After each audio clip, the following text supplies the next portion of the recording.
Okay, so I got a little bit ahead of myself. I want to back up a little bit. So how did you get into this field? How did you get into the field of psychiatry? I read in your book that you discovered it early on, but your parents didn't want you to be a psychiatrist. Well, I had a fascinating extended family that suffered from all kinds of wild and wonderful things, which I found fascinating. Hmm. Um, for example, I describe an experience in which an uncle of mine just vanished, just disappeared, Fugue state. a fugue. And this is a very rare thing, but it happened in my family. And I was maybe about 13. And one day he just checked out of work, cashed his paycheck, and was gone. And we had a search party out of our home. And finally, when his money ran out, he turned himself into the police and said, I think I know. I don't know who I am. Here I've got a signet ring with my initials on, but I don't really know who I am. And of course, there had been a search party out for him, so he was soon identified. All he could remember was the address of his childhood home. And he was hospitalized and treated, and bit by bit his memory came back. And to me, that was so fascinating that memory could just disappear and then come back again. And that was just one of many examples that made me so intrigued by the human mind. And I was determined at age 16 to become a psychiatrist and a researcher. And also, I wanted to write about it. I'm making a note to myself. I don't know if we'll ever be able to get back to this, but sort of, I wanted to ask you, what does consciousness mean? Because what's implied there is that we are our memories, so to speak. We are our memories. That's the wonderful game that Philip K. Dick plays in thinking about, can we implant a memory? What if you put a memory chip in somebody's brain? Remember Total Recall? Mm-hmm. They had a memory of a vacation implanted in their brain. What is real and what has been implanted? And how does a robot differ from a human being? If you give it memories, if you give it emotions, does it become human? It's actually a subject that is gaining quite a bit of traction contemporarily, and it's called singularity. Singularity is the moment at which, as far as I understand it, artificial intelligence is born. And now there's the conversation about being able to have downloadable consciousnesses. So there, the idea is eternity. You can live forever because if you can download your consciousness, you can just download it next to the next biological package, so to speak, for that consciousness. And when does a machine become human? Now we're seeing chimpanzees being released from being research That's subjects. right. And because we now understand these are sentient beings, they have consciousness, they have feelings, they can experience pain and pleasure, we can't go, researching them as though they're, just inanimate objects. But what about when machines get feelings and get consciousness because we've given it to them, and they can experience pain and pleasure? Maybe there'll be a whole ethics developing about how you can treat these sentient artificial organisms. Now, from a clinical perspective, if you can define this, what is consciousness? It's a very elusive thing to define. It's an awareness of being. Descartes said, "I think, therefore I am."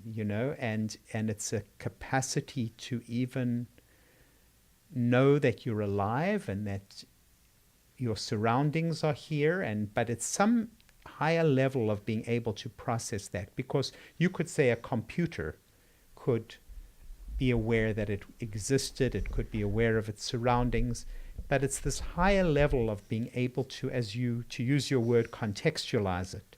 Not only am I here now, but I'm here with you, and we're talking, and you're a human being, and I'm a human being, we're having a conversation, and I'm feeling the room, and I'm feeling the air, and I'm remembering all my experiences. And when you merge this whole gestalt together, then you get consciousness. A bad definition, but as good a one as I can come up with. Sure. And I had a thought come up while you were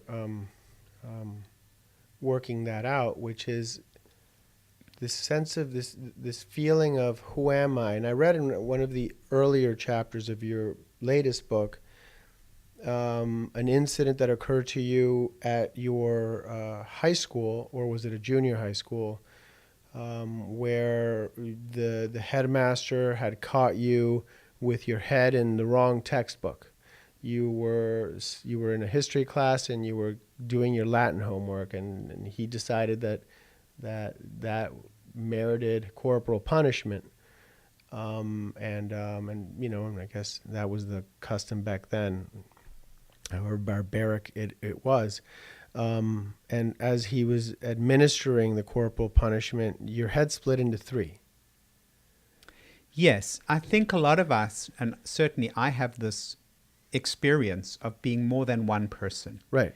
There I am, and I'm having to bend over the desk in a humiliating position, and I'm getting his cane coming down on me, and then he's sort of done with that. But it's not enough that he's assaulted me. He now has to humiliate me as well. He says, "You of all people, I'm so surprised at you. I wouldn't expect this from you," just kind of rubbing my nose in it.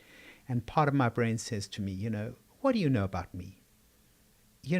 Everybody knows you're a barbarian. It's just obvious. And so what do you actually know about me?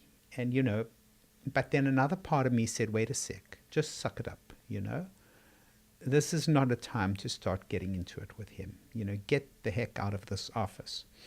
And so I left, and then as soon as I left, I had a wave of feeling, what a coward I'd been. I should have told him, what I thought of him. I should have told him what an ass he was, and so on and so forth. And then the other voice said, well, it's kind of okay, you'd have gotten expelled. But then the other voice says, well, would have been worth it, do you want to stay in a school that kind of actually extols the virtue of corporal punishment? I say, it's not a bad school, and I got good friends here, and I like some of the teachers. And so I think that this kind of conversation that we have with ourselves is a very important part of being successful in processing our experiences. But it implies that there's three separate consciousnesses. That's why I bring it up, doesn't it? Well, there are different entities. I remember one time I was just in third grade, and I committed the crime of finishing a project that the teacher was sort of rambling on about. And then as she was finished, I handed her my sheet of completed work, and she says, when did you do this? I said, well, while you were talking, and as I say, children are without guile. I didn't have any sense of narcissistic injury at that time. And she got furious. She brought a ruler down on my hand. How dare you while I'm talking? And part of my brain says, well, hey, lady, isn't the object of the exercise to finish the homework? And haven't I just done that? Yeah. So what are you carrying on for? And another part said to me, this is a very fragile woman, because if you can get that upset with a little child just because he finished his homework first, lady, there's kind of something wrong with you. So the kind of early shrink in me kind of saw that. And then the third thing said, this woman is dangerous. She's got a ruler in her hand. She's not afraid to use it. Right. Keep your mouth shut. So I think that this kind of conversation that we have, and I'm sure that successful actors have it when they're acting a role that has mixed components to it.